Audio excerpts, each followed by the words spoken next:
Abramos la Biblia en Hechos capítulo 9 y vamos a estar viendo el versículo 32 al 43. Hechos 9, 32 al 43. Aconteció que Pedro, visitando a todos, vino también a los santos que habitaban en Lida. Y halló ahí a uno que se llamaba Eneas, que hacía 8 años que estaba en cama, pues era paralítico.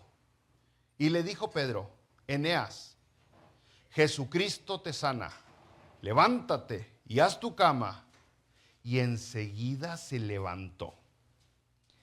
Y le vieron todos los que habitaban en Lida y en Sarón, los cuales se convirtieron al Señor. Vamos a comenzar a deshebrar este pasaje que leímos y eventualmente los próximos versículos. Luego comenzando el versículo 32 dice: aconteció que Pedro visitando a todos. Usted recordará, Pedro es uno de los discípulos que anduvo con Jesucristo y posteriormente es uno de los apóstoles, uno de los llamados apóstoles. El que está en la iglesia es el que está presente cuando nace la iglesia, uno de los de la iglesia, un líder de la iglesia. Y empezaron a predicar cuando nace la iglesia y luego dice la palabra de Dios que viene una persecución sobre los cristianos.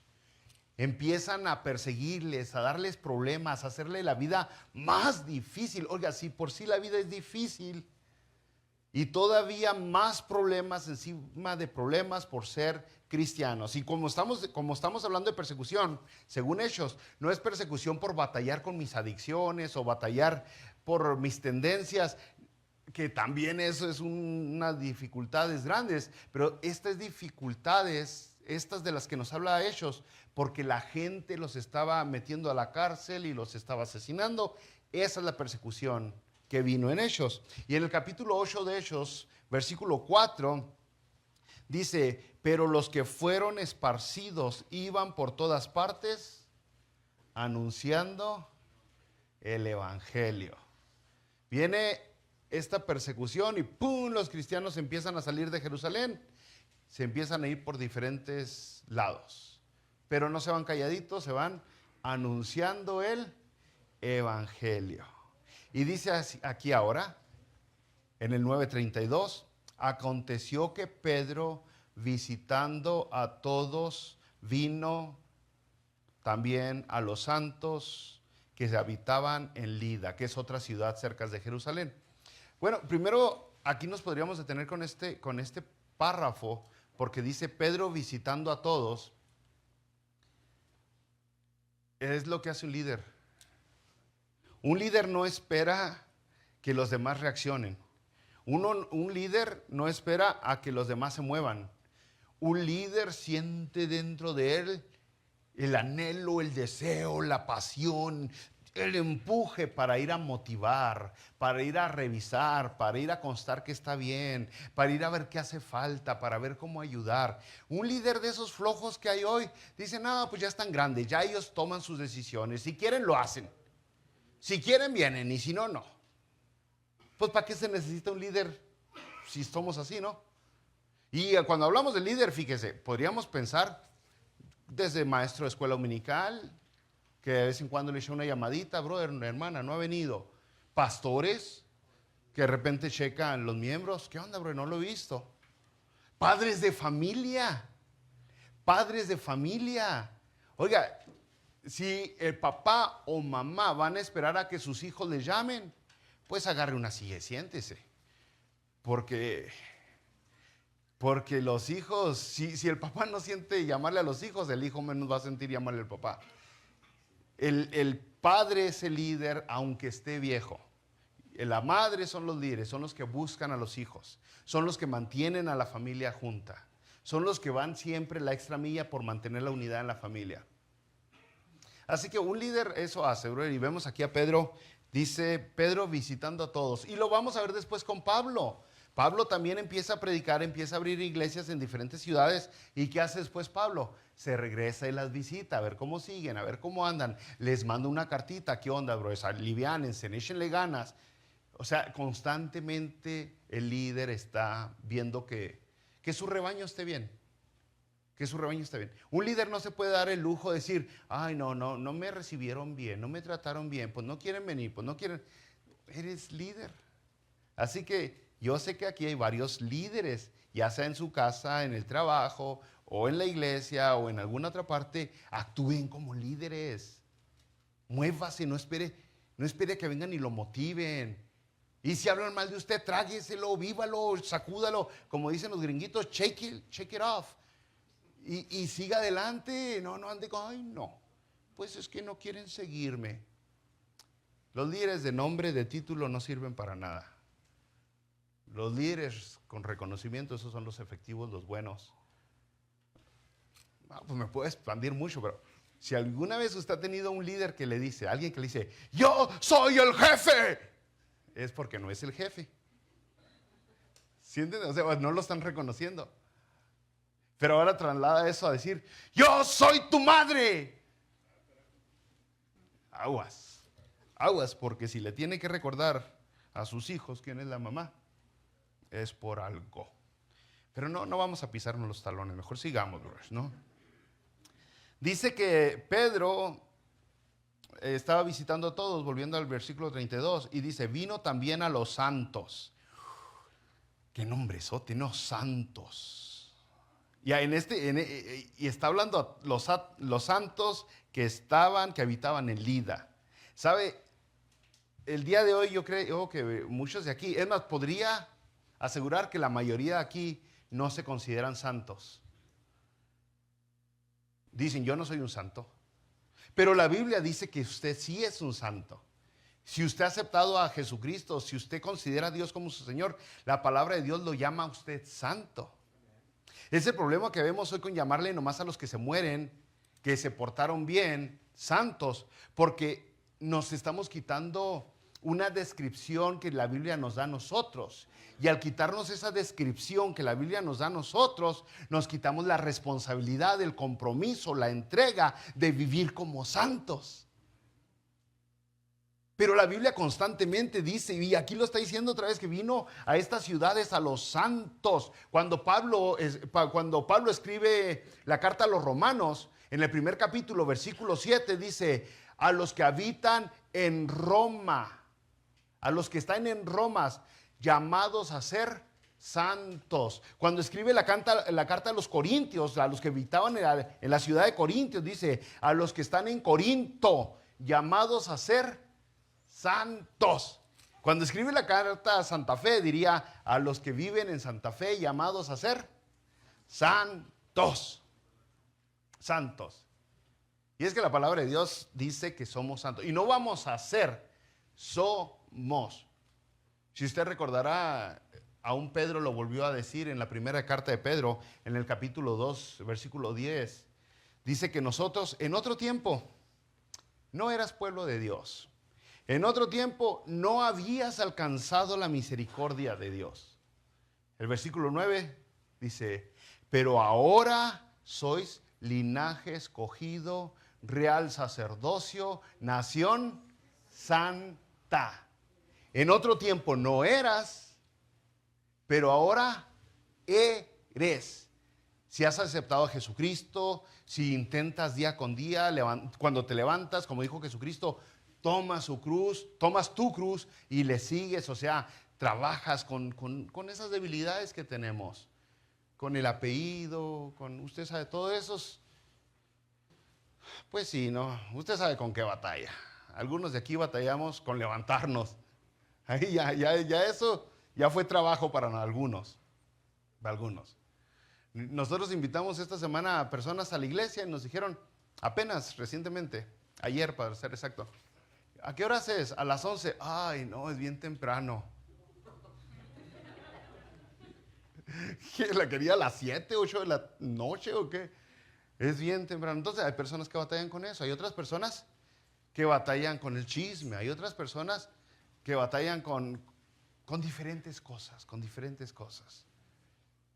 ¿Quiénes? Algunos de ustedes se han preguntado, ¿cómo sé si soy salvo?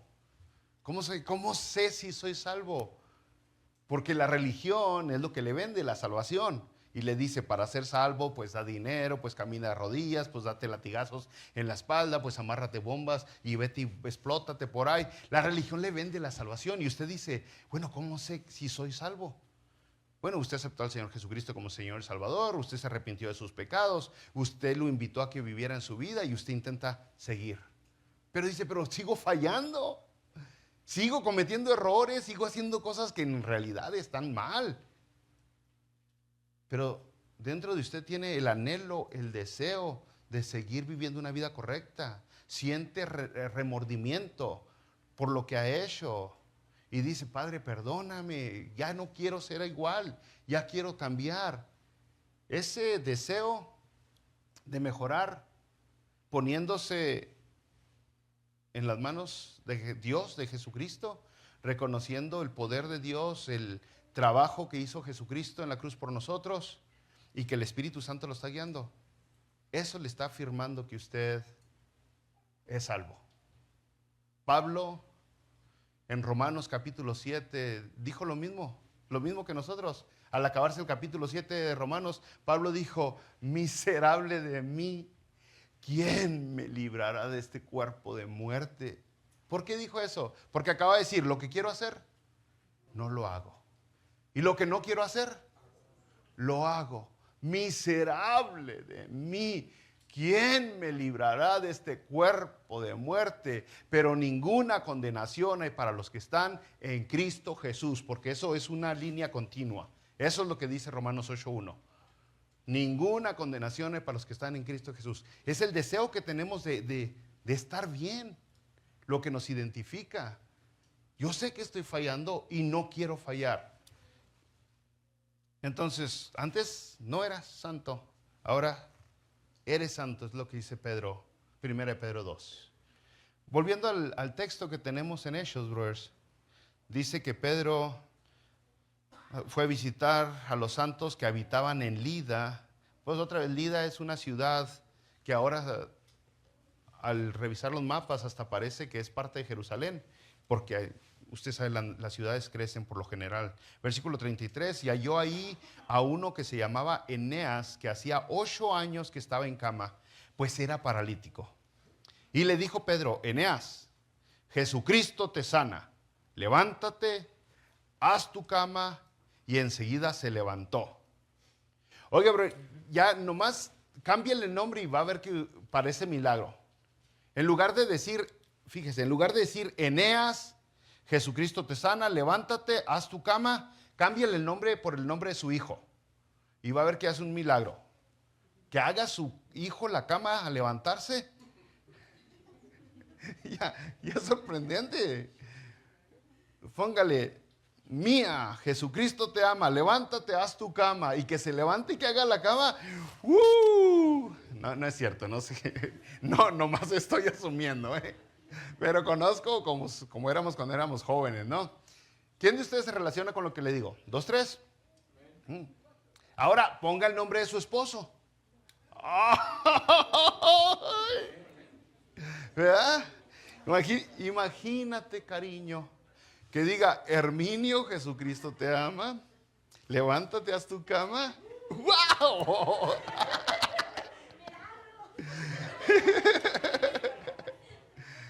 Entonces ya así nomás es milagro, ¿a poco no? Ya nomás. Pero estamos hablando de un hombre que estaba paralítico por 8 años y se levantó y hizo su cama. ¡Wow! ¡Qué asombroso! Dice, y enseguida se levantó. Recordarán ustedes que el Señor Jesucristo les había dicho a sus discípulos en Juan 14:12, y el que cree en mí, Juan 14 dice, cosas mayores hará.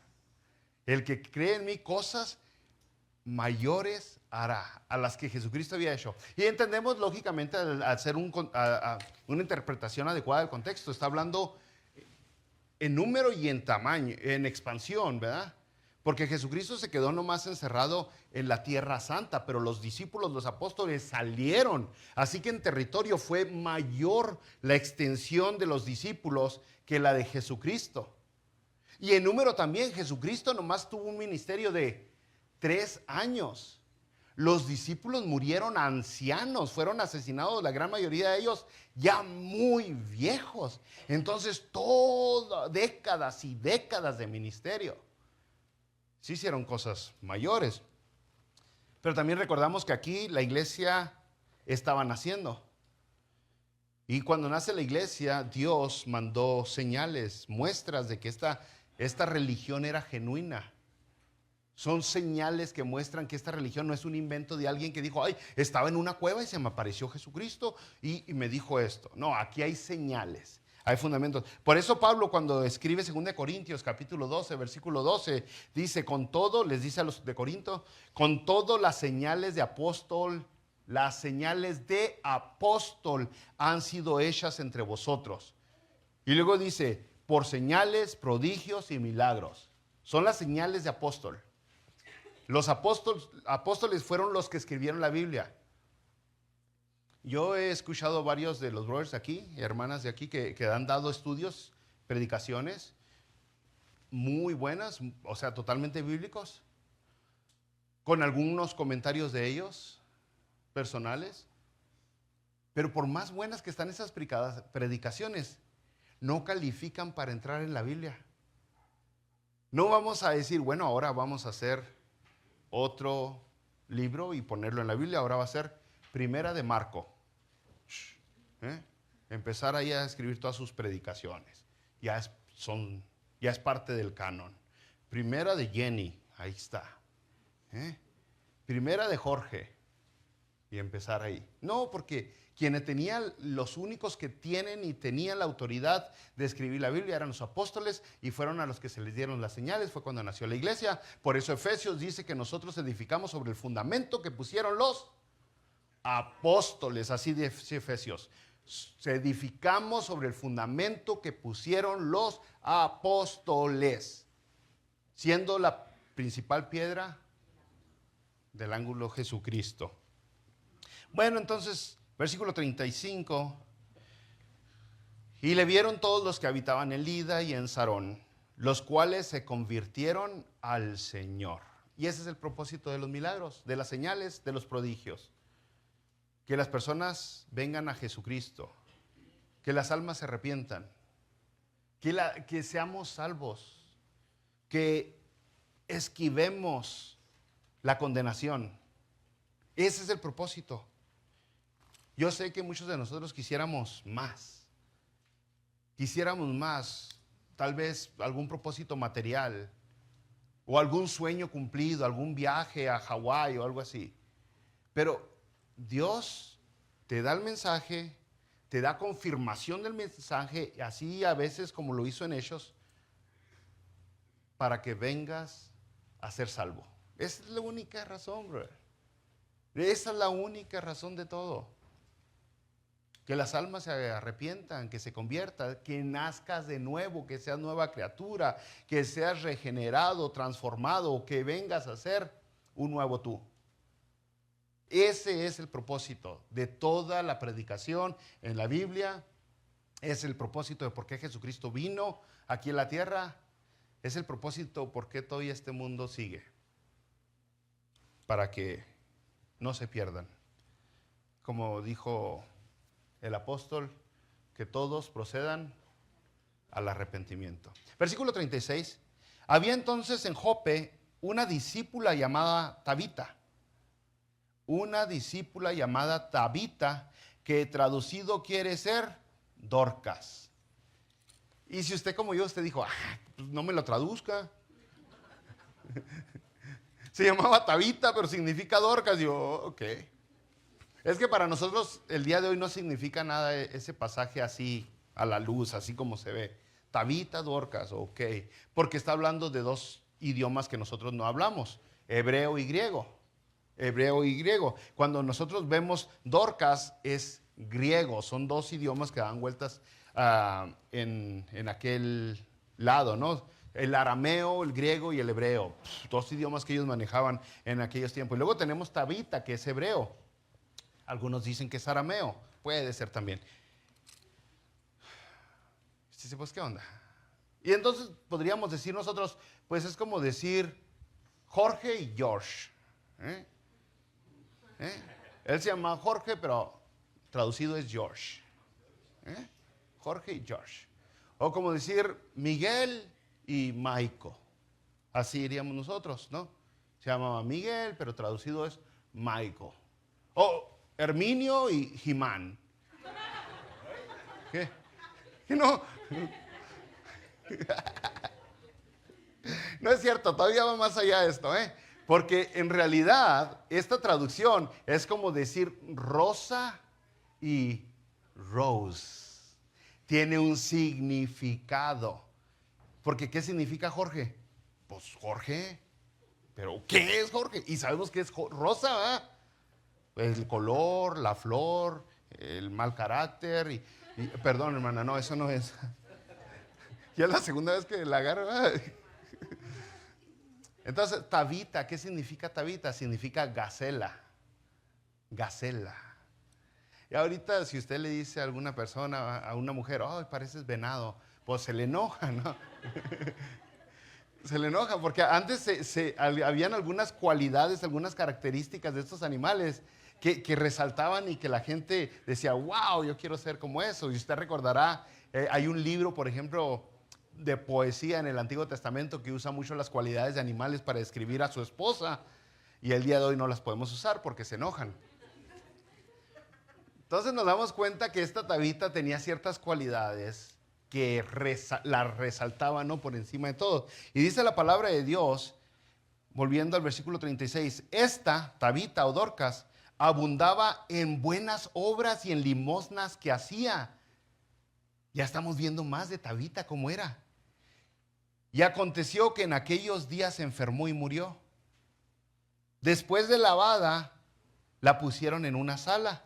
Y como Lida estaba cerca de Jope, los discípulos, oyendo que Pedro estaba ahí, le enviaron 2 hombres a rogarle, no tardes en venir a nosotros. Levantándose entonces Pedro fue con ellos, y cuando llegó le llevaron a la sala donde le rodearon todas las viudas, llorando y mostrando las túnicas y los vestidos que Dorcas hacía cuando estaba con ellas. Y ahí están las buenas obras, dice que hacía túnicas y vestidos. Posiblemente los hacía y los regalaba, porque dice al empezar que abundaba en buenas obras y en limosnas. Y si no, podríamos decir los hacía, los vendía y ayudaba a la gente. El caso es que, ¿se acuerda que la palabra de Dios también dice, para buenas obras fuimos? Las cuales Dios de antemano, dice. Él las ordenó de antemano. Bueno, hermanos, el caso es de que pues aquí estamos viendo a una iglesia que pierde a una sister, y están bien dolidos ellos, por lo generoso que era ella, por la buena onda que era ella, porque les caía bien. Y usted sabe que hay gente siempre que cae muy bien, hay gente muy agradable y hay gente bien pesada. Hay gente que las pasa con agua difícilmente. ¿Para qué nos hacemos, no? Hay gente que ni se esfuerza en caer bien, ¿no? Así como que pesadotes. ¡Ay, Señor! Y hay otros que tienen, decía mi mamá, la sangre tan liviana. Ay, cómo cae bien. Si me pide $1,000 se los doy. Bueno, el caso es que, brothers, están muy adoloridos ellos. Y eso es bueno a veces también. La Biblia sí habla de tener a las personas en honor, darles honor a cada persona que se merece, darle su reconocimiento, llorar por los que se nos han ido incluso. En 1 de Timoteo capítulo 5 versículo 17 dice Pablo que debemos de tener en doble honor. Tener en honor a algunas personas, pero dice luego en doble honor a aquellos que predican la palabra incluso. O sea, la Biblia no se opone a darle honor a las personas, brothers. Lo que vemos aquí es que podríamos extendernos a ver, mientras la gente estaba llorando porque había muerto Dorcas, ¿cómo estaría Dorcas? Porque dice el versículo 40, entonces sacando a todos, Pedro se puso de rodillas y oró, y volviéndose al cuerpo, dijo, Tabita, levántate. Y ella abrió los ojos, y al ver a Pedro se incorporó, y él dándole la mano, la levantó. Entonces, llamando a los santos y a las viudas, la presentó viva. Otra vez, otro milagro. Es el segundo. Ahorita sanó a uno, ahora se levanta esta mujer. La Biblia habla mucho, brothers, de que después de esta vida lo que viene es superior en todos niveles a lo que está aquí. Es una de las áreas donde nosotros podemos ver a otros individuos y darnos cuenta qué tan maduros espirituales están. Porque no es fácil entender que esta vida, aunque sea lo mejor de lo mejor, es inferior a lo que viene. Por lo general todos dicen, oh Señor, alárgame la vida, yo quiero vivir más, yo quiero vivir más. Pero en el momento que uno le dicen que tienes una enfermedad ya terminal, y usted conoce a personas, que nos ha tocado conocer a personas, que están con una esperanza, con una fe, están diciendo, bueno, pues yo ya, los que se quedan a sufrir son ustedes, yo ya me voy. Y le hablan a uno de tal manera que uno dice, wow, yo quiero llegar a esa madurez. Yo quiero llegar al punto donde cuando me digan, si me llegan a avisar que me voy a morir, donde yo diga, sí, ya me voy. Porque ahorita yo digo, no me quiero ir, Señor. Sí quiero ir al cielo, pero todavía no, Aguántame otro rato más. El caso es de que es importante, muy importante, que nosotros valoremos la vida que está por venir. Y yo creo que por eso hoy en la escuela dominical los hermanos hablaban de las profecías, del arrebatamiento, del milenio, la segunda venida, de cosas así. Yo creo que por eso la palabra de Dios lo pone ahí, para que nosotros veamos que este no es el fin de las cosas. En realidad esta vida sería el comienzo. Y lo más bien que puede estar usted aquí, el mejor día que puede estar aquí, lo más feliz que puede estar en esta vida, no se compara con lo peor que se va a pasar allá. Nuevamente estamos viendo que Dios está dándoles, diríamos, comprobantes, que Dios les está dando muestras, que Dios los está afirmando al hacer todos estos milagros, brothers. Ahora, cuando vemos a gentes como a Pedro y a otros personajes de Hechos, pues vemos los dones espirituales, lógicamente. Los dones espirituales de los cuales nos habla 1 Corintios 12, que en el tiempo de Hechos estaban en su apogeo estos dones espirituales. Dones espirituales que como dice, el Espíritu da, si no fueran dones espirituales.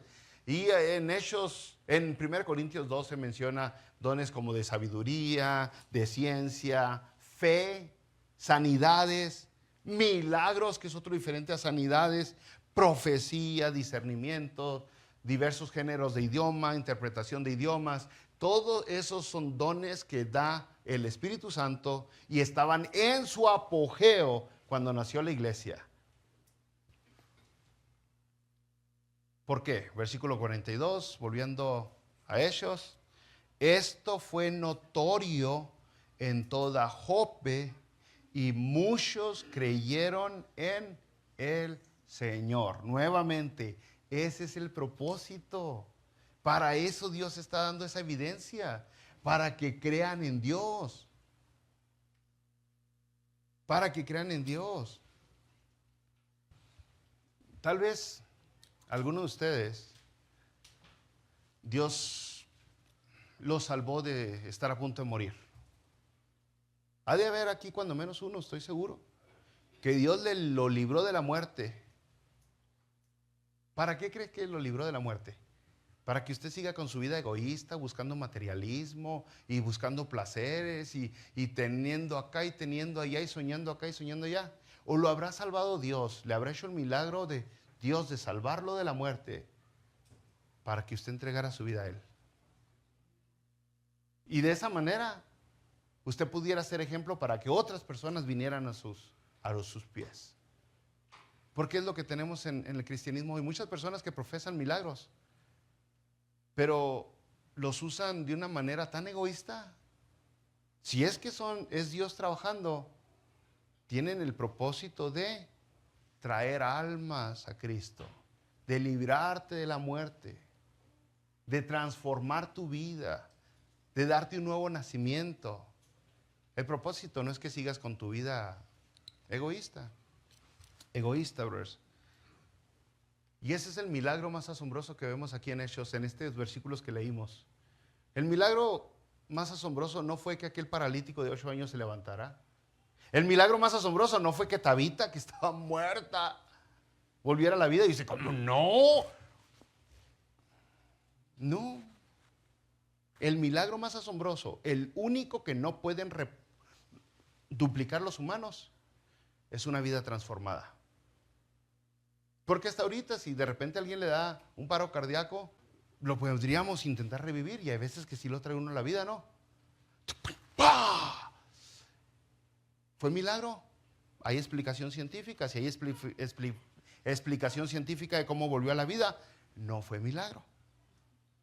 Pero que una persona cambie, que sea transformado, dejar de tener esos deseos, esos anhelos tan pecaminosos, tan egoístas, tan materialistas, tan egocentristas, tan destructores, tan dañinos. Yo por eso hago berrinche cada vez que voy a alguna tienda como, bueno, no quiero mencionar nombres para no hacerles publicidad. Que entro y luego dice que cumple tus sueños. ¿Cuáles sueños? El menso se quiere divorciar. Ese es su sueño. ¿Por qué va a cumplir su sueño de divorciarse? Cumple tus sueños. ¿Quieres ser gay?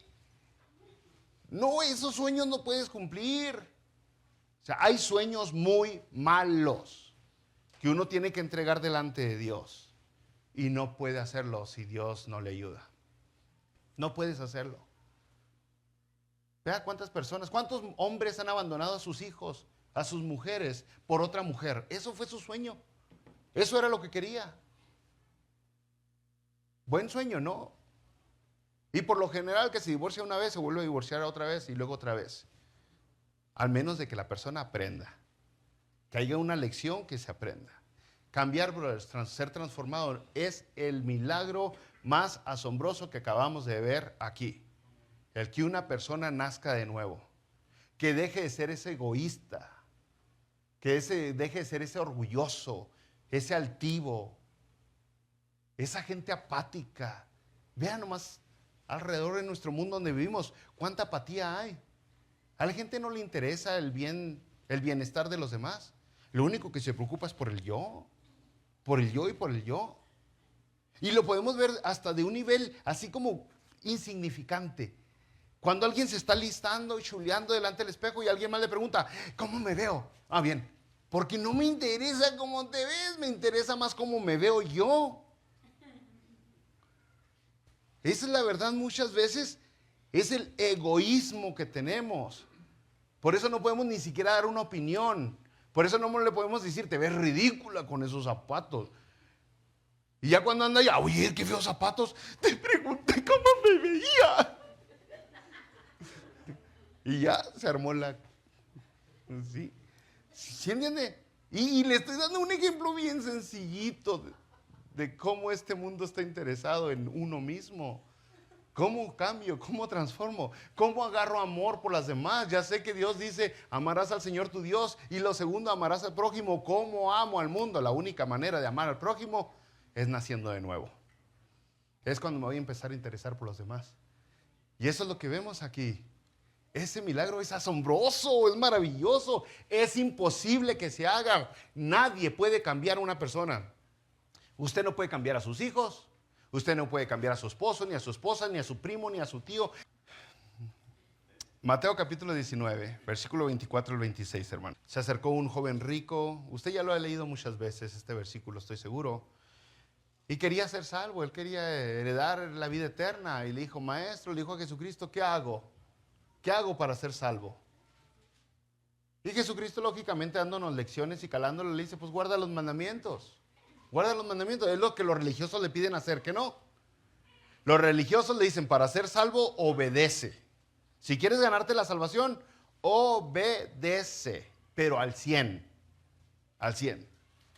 Este joven, que lo describe la Biblia como rico, que tenía billete, miente y dice, oh, desde mi niñez los he guardado. ¿Quién ha guardado todos sus mandamientos desde la niñez? ¿Quién nunca ha mentido? Pero él dijo, yo desde la niñez, desde la niñez. Si eso fuera cierto, si usted ha guardado todos los mandamientos, si nunca ha fallado en los mandamientos, si nunca ha tenido una falla moral o ética, entonces usted no necesita a Jesucristo. Usted no necesita a Jesús. Pues ¿para qué muere Jesús por usted si usted no es pecador? ¿Para qué tiene que sacrificarse Jesucristo si hay medios de cómo llegar al cielo? ¿Para qué tenía que pasar por todo eso?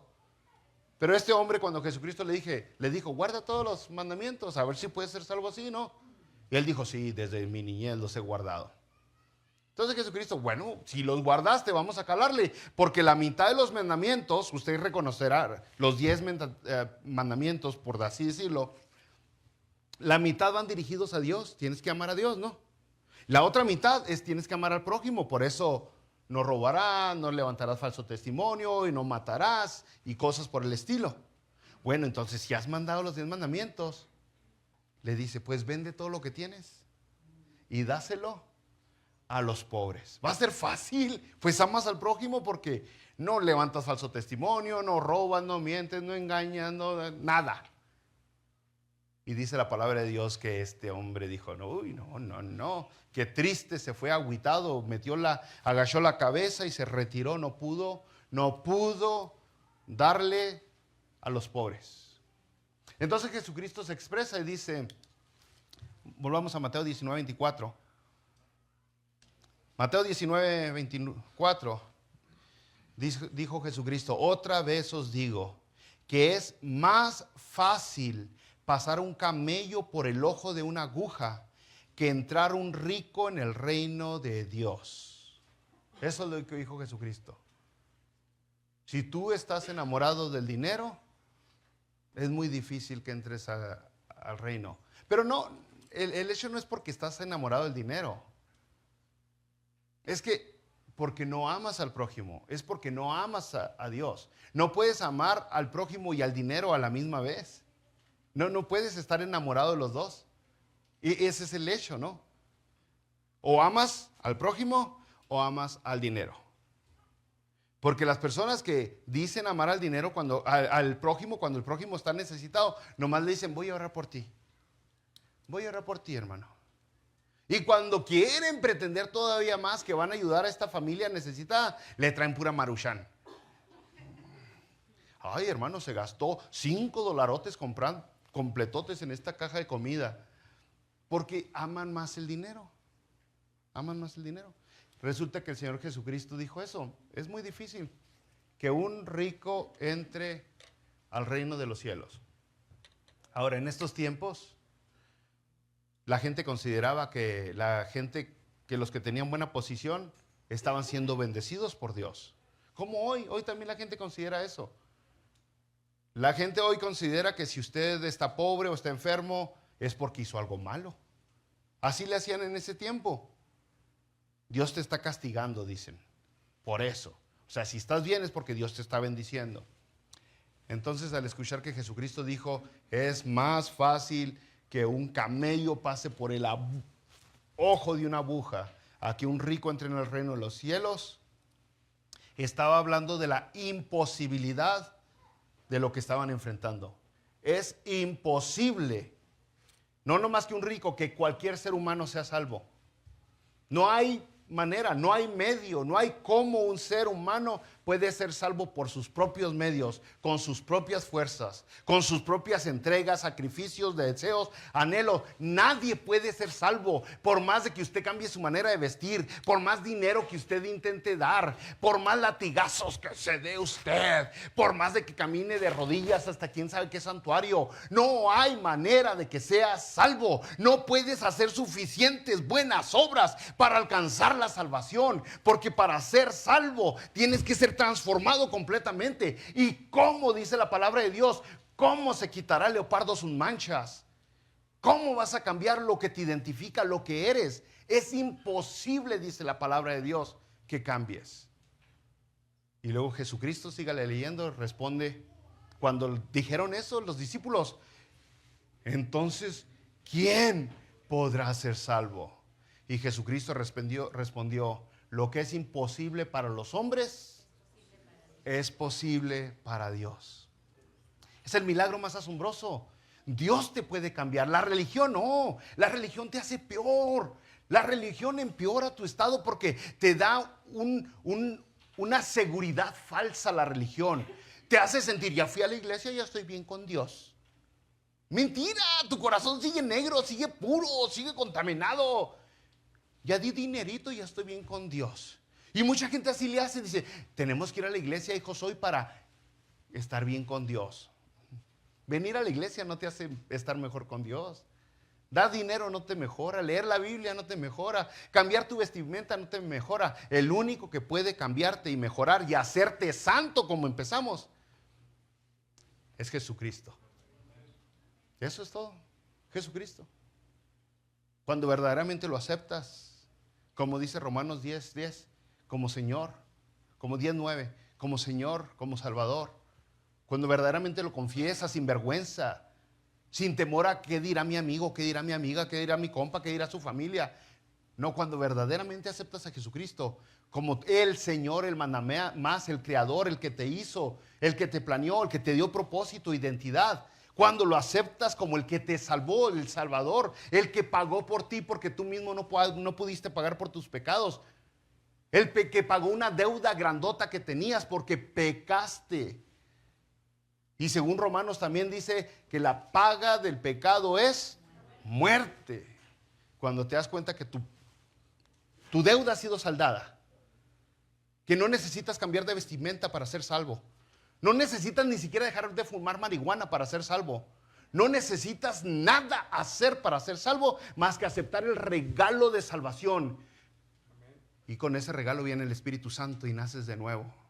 Eres transformado, ya no eres la misma persona, ya no eres egoísta. Por eso dejas de ser alcohólico. No porque para ser santo dejo de ser alcohólico, no, porque sé que mientras yo soy alcohólico, no nomás me daño yo, daño a mi familia, daño a los demás y los amo. ¿Cómo los voy a lastimar? ¿Cómo los voy a dañar si los amo? Por eso dejas de levantar falsos en contra de las demás personas, no para ser salvo, sino porque los lastimas y no quieres lastimar a alguien que tú verdaderamente amas. Entonces la transformación no viene por hacer cosas, viene al recibir ese regalo asombroso de Jesucristo. Y tienes que ponerte muy listo, porque la religión finge ese milagro, fingen ese milagro tan asombroso, ya que no lo pueden reproducir, no lo pueden hacer por ellos solos. Lo fingen diciéndote, tienes que vestirte así, no tienes que comer eso, no tienes que beber aquello, no tienes que ir allá, no tienes que venir acá, tienes que, casi hasta lo hacen caminar uno de manos. Casi le dicen, hermano, para ser salvo tiene que caminar desde allá hasta aquí de manos. Casi le dicen eso. Es increíble, porque eso nos evita verdaderamente nacer de nuevo. Y ese es el milagro más asombroso. Es lo que vimos aquí. No una, no dos, varias veces. Mucho más asombroso que se levante el paralítico, mucho más asombroso que se levante la muerta. Y sabe que usted y yo no podemos cambiar a nadie. Es una relación personal. Es una relación íntima. Podemos orar por las demás personas, podemos pedir por ellas, interceder por ellas, pero no podemos cambiar a nadie. A nadie. Yo no puedo cambiar a mis hijos. Yo no puedo lograr que mi hija o mi hijo sea salvo. Ellos no pueden lograr lo mismo. Es una relación personal. Tu mamá no puede lograrlo por ti. No puede hacer un cambio por ti. Es personal totalmente. Porque Dios trata con nosotros de una manera individual. La salvación no es un trabajo en cooperativa, es de una manera individual, yo y tú, yo y tú, yo y tú. Lógicamente que podemos lastimar a personas como nuestros hijos con nuestro mal testimonio. Lógicamente que el demonio, el chamuco, el diablo, el satanás, el enemigo nos puede usar para dar mal ejemplo a otras personas. Y de esa manera desmentir. ¿Ya viste que una persona no cambia? ¿Ya viste que está mintiendo tu papá? Que cristiano y tú sabes que es el mismo viejo transero de siempre. Y entonces usted acaba diciendo, es cierto, es mentira lo de nacer de nuevo, es mentira lo de ser transformado, es mentira lo de la nueva vida en Cristo Jesús, porque está viendo a personas que dicen que nacieron de nuevo y nunca han nacido de nuevo. Son los mismos, la misma, ¿cómo dijimos el jueves? Nomás revolteada.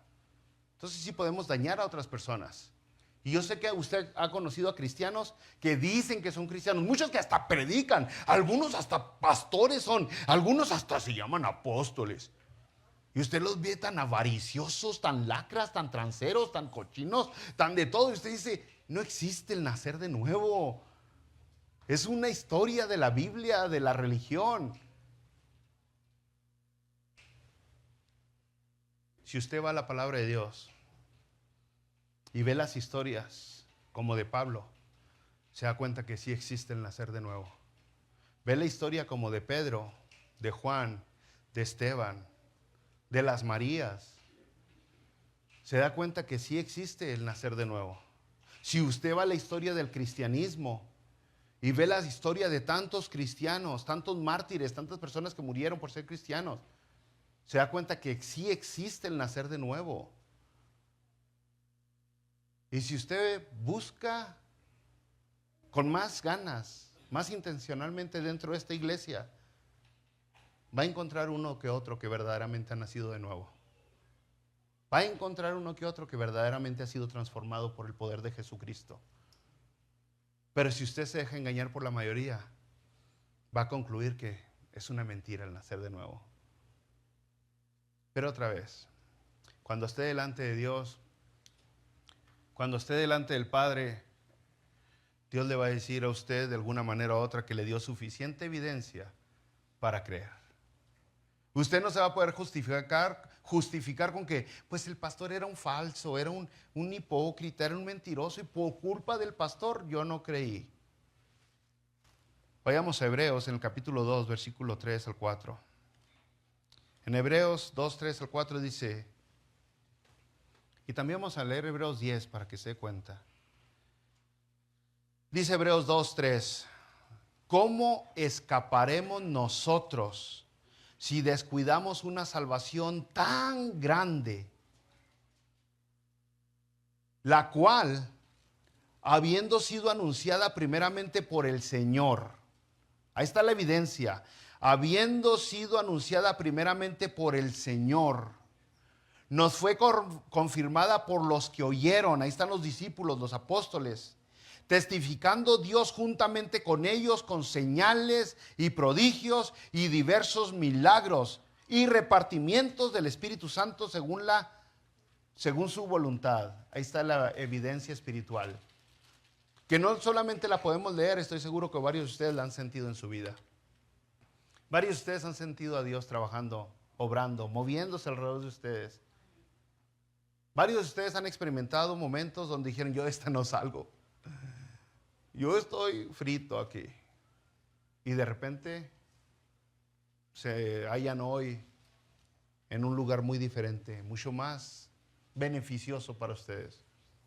El caso es que Dios le da evidencia. Dice, esta salvación te la anunció Jesucristo, te la anunciaron los discípulos, los apóstoles, fue confirmada con diferentes prodigios, señales, milagros. ¿Cómo la vas a descuidar? ¿Cómo?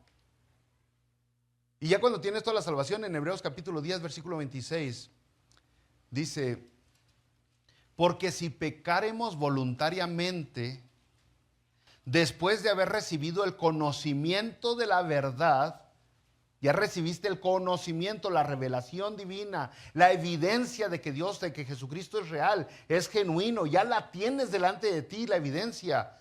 Si pecaremos voluntariamente después de haber recibido el conocimiento de la verdad, ya no queda más sacrificio por los pecados. ¿Qué quiere decir con que ya no queda más sacrificio por los pecados? No hay nada más que se pueda hacer por ti. ¿Qué? ¿Va a morir Jesucristo otra vez, dice Hebreos?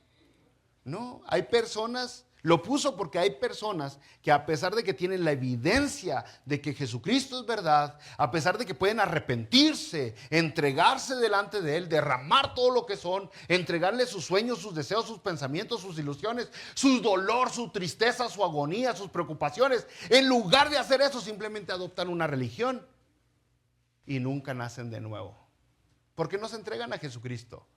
Siguen con esa máscara de religioso, que cada vez que hay que hablar, yo sí creo en Dios, pero no lo viven, no lo demuestran. ¿Y sabe qué? Otra vez, Yo no puedo hacer ese milagro en nadie, ni usted lo puede hacer en nadie. Pero Dios lo puede hacer en cada uno de nosotros. En cada uno de nosotros. Y ahí está. Ahí está. Ese es el punto que no entendemos. Donde la Biblia nos dice que tú tienes que abrir tu corazón, que tú tienes que abrir tus puertas, la puerta, que tú tienes que aceptarle, que tú tienes que arrepentirte. Es donde tú entras. Y por eso citamos Apocalipsis 3:20, cuando Jesucristo está recriminándole a esta iglesia. Lo citamos para nosotros, lo abrazamos como si fuera nosotros, porque es muy parecido, donde dice Jesucristo: he aquí yo estoy a la puerta y llamo. Si alguno oye mi voz, ahí está donde tú entras. Si alguno oye mi voz y abre la puerta, yo entraré a él, cenaré con él y él conmigo. Es una relación. Una paradoja, sí, porque no sabemos cómo, cuándo, qué sucede. Pero es una realidad. Tú tienes que aceptarlo para poder nacer de nuevo. Así que ese es el milagro más asombroso que vemos en Hechos, en el que usted se debería enfocar, el que usted debería buscar en su vida, porque es el que lo va a llevar a una eternidad de gozo, de contentamiento, alejada del dolor, de la tristeza, del llanto.